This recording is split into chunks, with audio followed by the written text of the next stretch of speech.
Ladies and gentlemen, boys and girls, people of the world, thank you so much for watching and joining us for this exclusive interview produced by the Southeast Arrow. My name's Kyler Messenger, and joining me today is none other than Clayton Eftink. Clayton, you're 24 years old. You've just graduated SEMO, a former track and field and cross-country star. You've even jumped on the desk of a senator's office. Who are you, man? I'm Clayton Eftink. All right, Clayton, we're going to need a little more than that. Let's run this back from the beginning, man. I mean, where did your life start? Where are you from? How did you come to SEMO? And how have you made a life for yourself here? Yeah, man. So I am a Cape Girardeau born and raised guy. I attended St. Mary's Cathedral right downtown and went to Notre Dame for high school. Always knew that I was going to go to SEMO. Both of my parents are first-generation graduates. This is where they met. Awesome. And it helped that we had a Division I program right in my backyard. I had the chance to walk on, do SEMO's cross-country and track and field team. For the academic side of things, my undergrad, I had 2 majors in finance and business administration, and I had 3 minors in accounting, entrepreneurship, and business law. So that took me 4.5 years. I applied and was accepted into the accelerated MBA program at SEMO, where I specialized in financial management. So it wasn't terribly accelerated. I spent an extra semester so I could keep running track my 6th year. But yeah, that's kind of the academic side of things. I was involved all over campus. I worked my way through several different leadership programs on campus, starting with the first-year leadership program. I worked my way to the emerging leaders. Both of those were my freshman year. They were semester-long programs. And was very fortunate to be nominated by a faculty member to serve as a presidential ambassador. So in my mind, that was kind of the pinnacle of my leadership journey. But in fact, I was very fortunate and very blessed to be appointed in summer of 2023, my junior year, to serve as the student representative to to SEMO's Board of Governors, and was appointed by Missouri Governor Mike Parson at the time. And so that was kind of the culmination of my leadership journey on campus. I was involved outside of campus on the SEMO Newman Center, and was very fortunate to be a committee member of the Young Professionals of Cape Area as a representative of SEMO for my time there. And so that kind of talks a little bit about the academic and the involvement side. Obviously, spending a lot of time running on the cross-country and track and field team.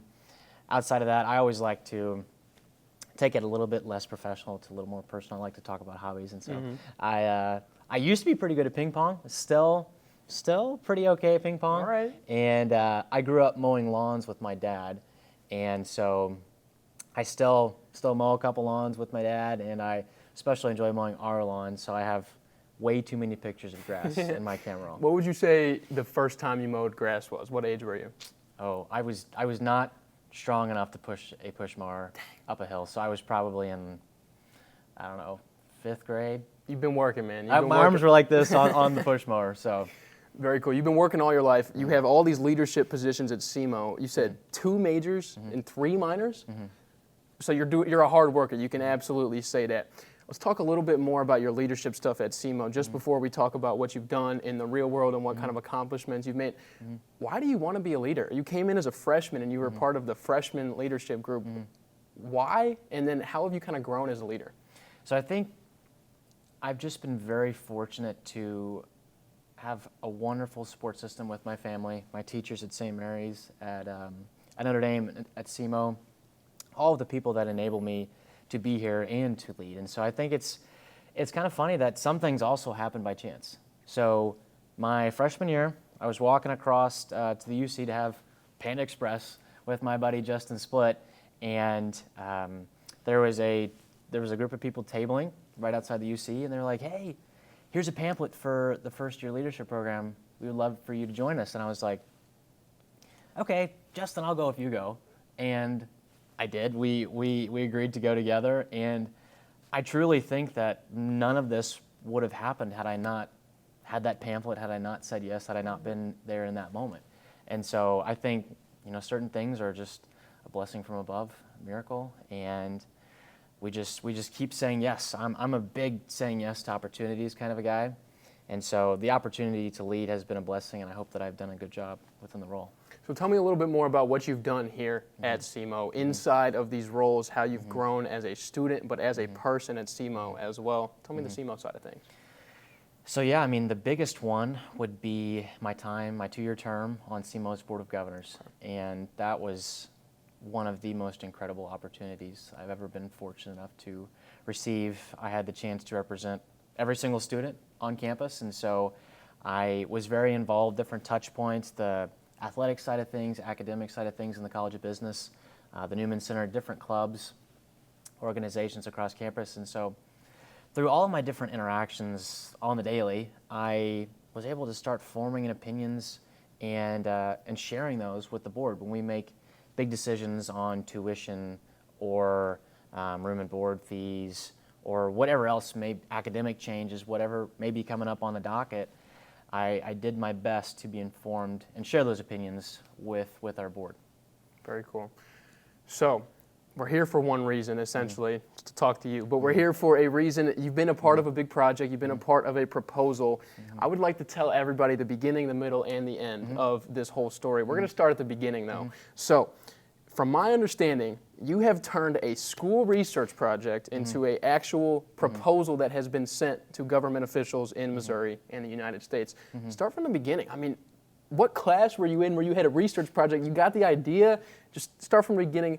Tell me about this bill that you're involved in. Yeah. So I would say the process starts much earlier, actually, than that class. And so because of my appointment to SEMO's Board of Governors, I was approached about attending a student leadership conference in Washington, D.C. And when I was out there, I had the chance to notice that there were similar students to me. By the way, the people that attended the conference were student body presidents and student governors from all across the country, the biggest schools. And the first person I met off the plane was a student body president candidate at Yale. His name was Austin Montini. And Austin actually ran track for Yale. And so it was my first time in D.C. We tossed our bags in the hotel and took a jog around, looked at the monuments. And I think that speaks to the caliber of the students and the things I was learning while I was at the conference. But again, what I noticed is that within my student governors group, there were several of them that were serving dual roles. And this dual role was as their student representative to their university, and then also as a student representative to their state's board for higher education. So in my mind, from what I've learned, there's kind of 3 different levels to student governance. There is my position, my former position on SEMO's Board of Governors. You have one student that represents everyone at your individual university, SEMO. The next level is a university system. So University of Missouri system, you've got Mizzou, UMSL, Missouri S&T, and UMKC. 4 schools. There is one student that represents everyone. I think the University of Missouri's is called the Board of Curators. There's many different names. They all mean the same thing. You've got the Board of Governors, trustees, visitors, curators. They all mean the same thing. But one student for all 4 of those schools. Second level. And the third level, which student representation was missing in Missouri, is the State Board for Higher Education. It makes decisions that impact students at public institutions all across the state. And I noticed that, and I was like, oh, that's super neat. And kind of just the thought happened in my mind, and I was like, I wonder who Missouri's is. So just a quick Google search, we don't have one. And so I was like, well, again, if there's a board that's making decisions that impact students, then it would probably be valuable to have student input on those decisions. And so there started the 2.5-year process of our efforts. And so one of the really neat pieces I got the chance to participate in was actually during my graduate studies, I took a quantitative and qualitative research methods class with Dr. Jillian Nicholas, and basically learned how to truly research at a graduate level. And the final was developing a research proposal. I was like, oh my gosh. You know those moments when your mind is just like on fire? It was probably 11 o'clock at night, and my heart rate was probably 100 beats per minute. I was just on fire. I was writing this proposal, and it aligned perfectly with what I was trying to accomplish within my coordinating board for higher education bill. And so what was really unique about that was I had the chance to have a academic perspective on what it looks like at a PhD level to propose research and then follow through with that research. So that was just one piece of the puzzle, was developing that research proposal and putting it into action to ultimately have a bill filed. Okay, so let's talk about the bill some more. Let's talk about the research proposal. Talk to me about that research, and let's get into details specifically. What is this specific bill that you are trying to get passed? You're trying to get a student representative in the state of Missouri, but what does that mean? Yeah, so Senate Bill 1674 seeks to add a non-voting, non-controversial student member to Missouri's Coordinating Board of Higher Education. This would be a 2-year gubernatorial appointed term, and it would be selected from current or former student body presidents or student governors. So it's pulling from a very high caliber pool, and we wanted the term to be 2 years, which is a little different than student government, where it's a 1-year elected term. Student governance, in my opinion, as in several states across the country, is typically a 2-year or more term, just because when you walk into a board, it takes a little bit to understand the nuances and how things happen. So we wanted to make sure you had that second year to really make sure that you were being effective with your recommendations. And so, again, the former kind of comes into play where maybe you have a senior student body president who applies and is ultimately selected. Let's say they graduate and they're still able to serve within that term, 1 year post-grad. So I think that it's a pretty simple bill, to be honest. There's not too many moving parts.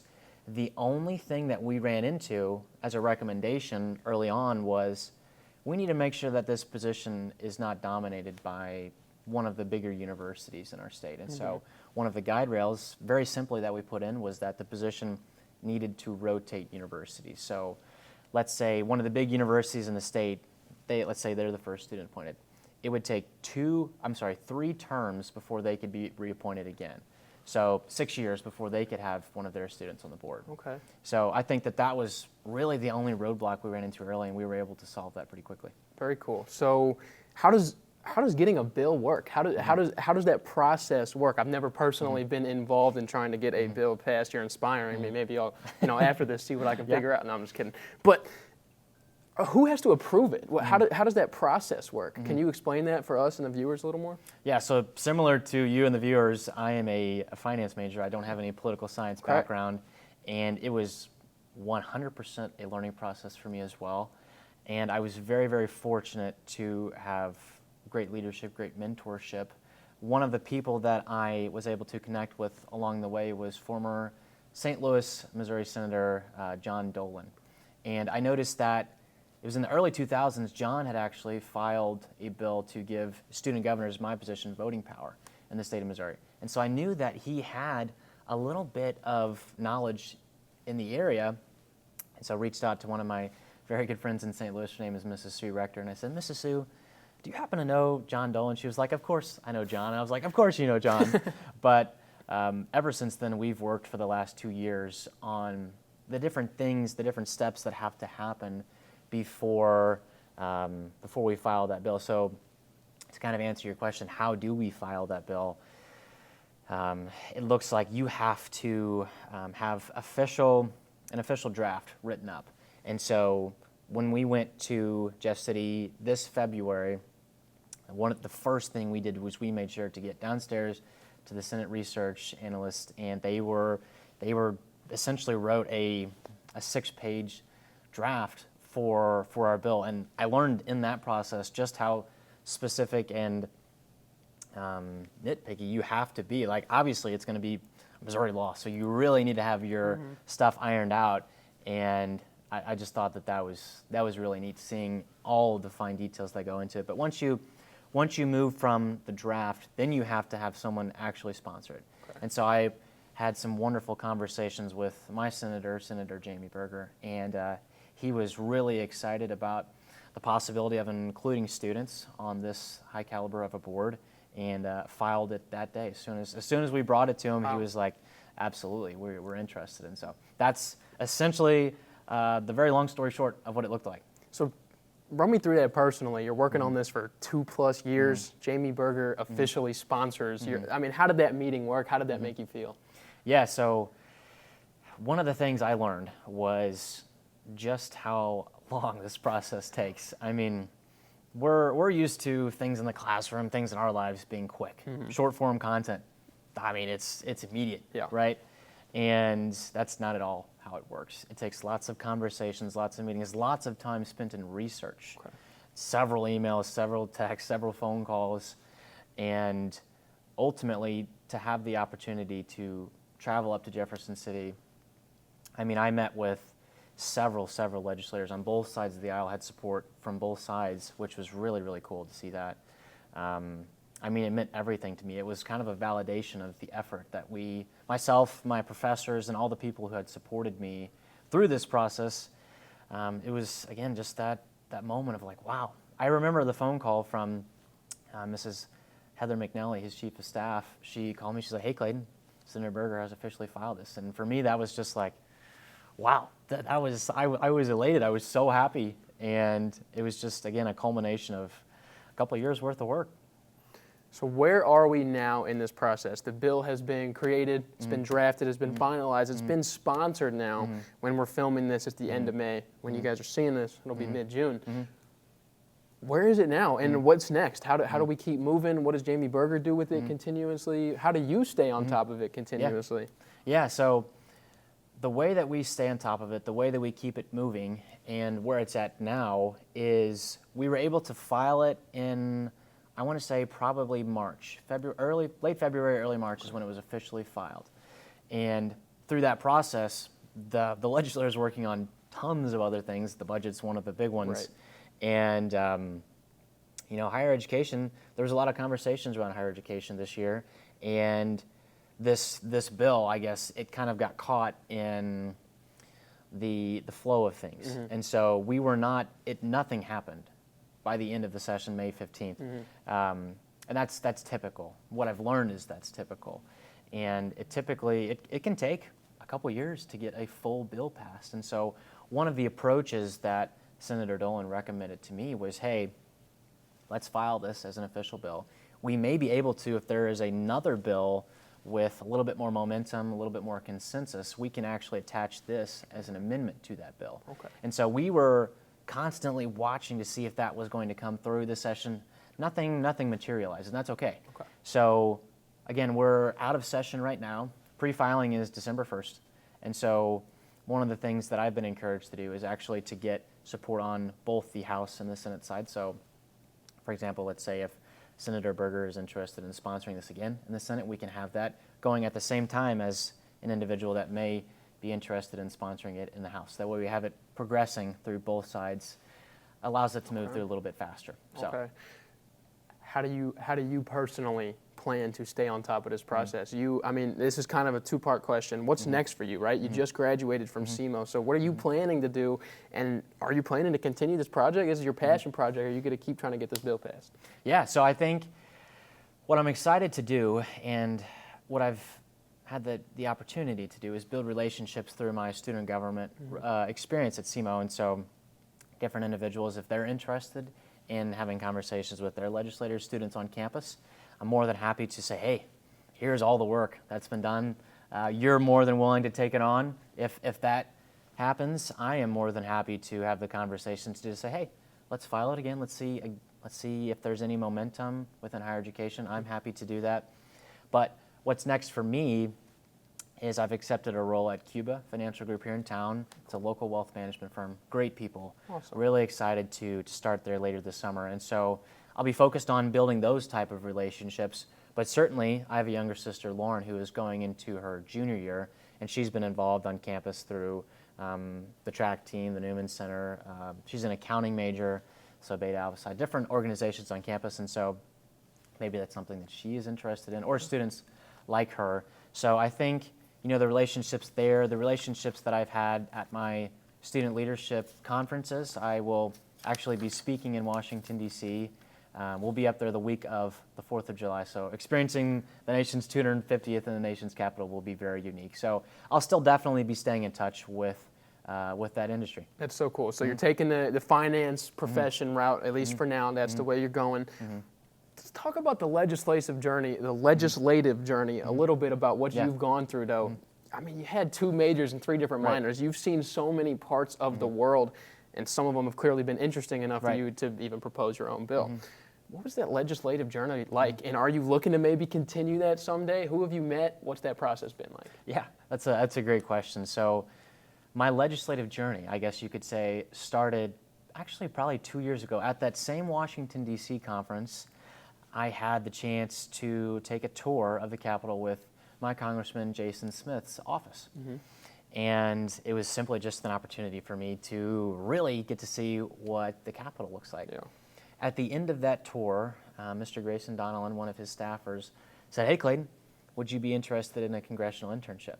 And in the spirit of saying yes, as I've mentioned before, I was very transparent up front. I said, "Hey, Mr. Donnellan, I have no experience in politics, but you know what? I would love to. I would love to see what the governance and the political world looks like." And so through that, I spent a semester interning at his district office here in town with Madison Baker and Mrs. Debbie Colliot, and wonderful folks. They taught me a whole lot about the legislative process. And so that kind of got some gears turning in my head of how things actually work. And so, my sister has had the chance to intern for Senator Josh Hawley here in town. Again, as an accounting major who wants to pursue accounting, but it was a wonderful learning experience for her to see the political, the governance side of things. But as for my future, I am planning to pursue a career in wealth management. I want to build the financial relationships. Cool, man. Very cool. You got 2 majors and 3 minors. I'm sorry to keep bringing it up. Your sister's an accounting major, and she's interning with Josh Hawley. What do your parents do, man? How do they create such successful kids, man? Yeah, so funny enough, my dad is in education. He was a science teacher and then worked his way. I saw him progress as an elementary principal and then as a superintendent. So lots of conversations around what education might look like. I think for me personally, I may steer away from the younger education, and maybe someday I would love to be an adjunct professor here at SEMO, giving back in the way that so many people have poured into me. Very cool. My mom is a nurse, and so again, both graduates of SEMO worked hard in the nursing program here. I am, as I always say, I'm simply a product of my environment. Both my parents were very present and very giving. I was fortunate to never want for anything, and I just came from an environment where we worked really hard for everything that we had, and as long as you kept faith at the forefront of your decisions, things were probably going to turn out okay. Yeah. Look, man, it's not just a product of your environment. You do a lot of stuff on your own, so don't forget to give yourself a lot of that credit. Let's talk about you a little bit more. What's been your favorite part of SEMO and your time here? I mean, what have you loved? What have maybe you not loved? What are you going to miss? Oh gosh, favorite part at SEMO has been the fact that we care so much about this area, about our graduates, about the students that are here. I have never, ever felt like a number in a classroom. I've never sat in a classroom more than probably 30 people. And so when you start going to other places with huge student body populations and huge professor to student ratios, I think you lose a little bit of that personal touch. And so the relationships that I've been able to develop with my professors have been even more than just professor to student. Actually, one of my favorite professors, Dr. Jim Caldwell, was in my senior photos that I took. There you go. And so it's meant everything to me to have those people constantly checking in on me, supporting me, pouring into me in my academic journey.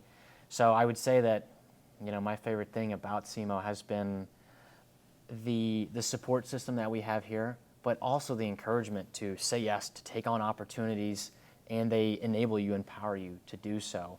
So whether it was my constant athletic events where we have cross country in the fall, indoor in the winter, and outdoor track in the spring, we're constantly in season, but I never felt anything less than full support from my professors during that process, or recommendations for internships or jobs.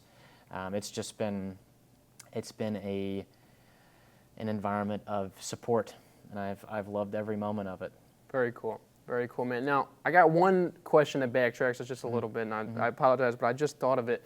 When you were researching this bill that you were a part of building, no pun intended, what other states did you compare Missouri to? Yeah. You know, you had a friend who was in Yale who had that role that Missouri did not have. I mean, where is Missouri lacking behind as compared to other states in student representation? Yeah, absolutely. I think one of the things that I found through my research is that 20 states across the country have this position that we're seeking to create. Okay. 3 of Missouri's 8 surrounding states have the position: Illinois, Kentucky, and Tennessee.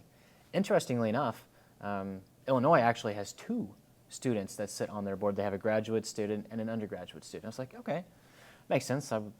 The more student involvement, the better.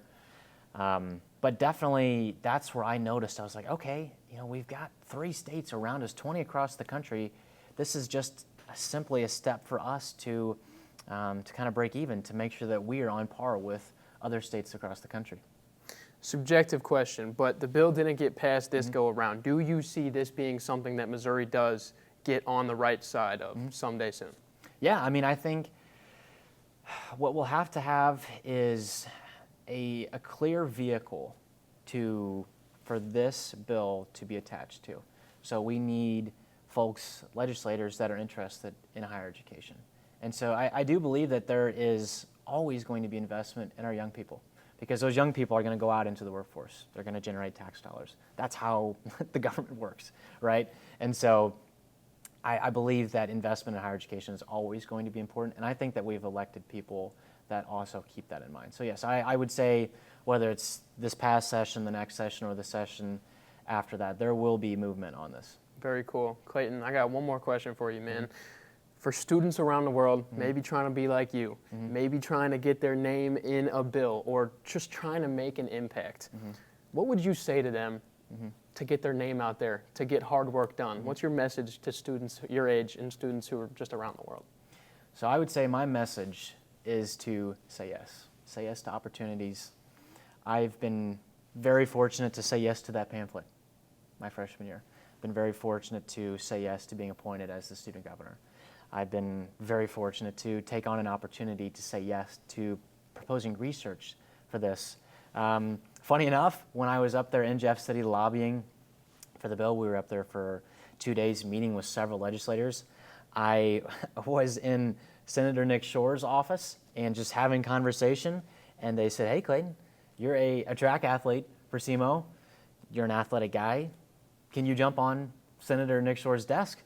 And in my mind, I was like, well, I'm racing the mile at Mizzou the next day. If I fall and hurt myself, my coach probably won't be very happy with me. But, I said yes, saying yes to opportunities like that. And, I was a little nervous because I was pretty confident a table height I could jump on top of. The steeple barrier is 36 inches, so it's about as tall as your waist. But the table that they had me jump on was probably another 6 inches elevated from that. It was kind of like an L desk. And so I was a little nervous. I honestly did not know if I was going to be able to make it. I said yes, and I was like, if I fall and hurt myself, that is what it is. If I make it, it's going to be a pretty cool story to tell. And so, again, I said yes, jumped up, I made it, and, Senator Nick Shore said, "Hey, we're going to put your business card on our bookshelf, and no one else can have their business card on our bookshelf until you complete the box jump." And so I don't know how many people did, but I know that I was the first one. So that's kind of a humorous way to tie in the saying yes, but there's so many different opportunities out there, so many different things that are going to come your way. I would always recommend saying yes. So let me get this straight. You jumped on a senator's desk? I mean, you explained the whole process, but I'm just trying to get, you are in the Missouri Senator. You're not nervous. I mean, maybe you're a little nervous, but you jump on his desk to get his approval, to get, I mean, that's amazing, dude. Right. Was that the most pressure you've ever felt in an athletic event or not? I mean, that's definitely one of them. We run anywhere from 70 to 90 miles a week on the cross country and track and field team. So at that point in time, I was competing in indoor season, so I was pretty sore. I was a little tired. I had to make sure that I stretched out probably more than a typical person before attempting the box jump. But, yeah, I mean, I was wearing a double-breasted suit, and I was like, are you serious? You really want me to jump up there? And he pulled out his phone and started recording. And I was like, all right, I guess this guy means business. They were like, hey, the senator, he didn't have to take a step into the jump. And I was like, well, I'm in dress shoes. I'm afraid my shoes are going to catch the edge. I'm going to have to take an extra step. And so they allowed me to take an extra step. But yeah, I jumped up, and if you see the video, you'll notice that there for just a moment, I was on the edge of the desk, and I kind of had to wave my arms around for balance. But I rocked forward, I settled in, I stood up, I hit my head on the ceiling. But we did make it happen. Could have got injured, but you didn't. You Yep. said yes, and you made it happen. Clayton, thank you very much for sitting down with us. Thank you for all the work that you've done. You're a great guy. Congratulations on the job. Thank Good you. luck to what's in the future. And everybody watching, thank you so much for watching. Thank you for listening. Make sure you follow and subscribe to the Southeast Arrow on all pages on YouTube. We'll see you guys next time.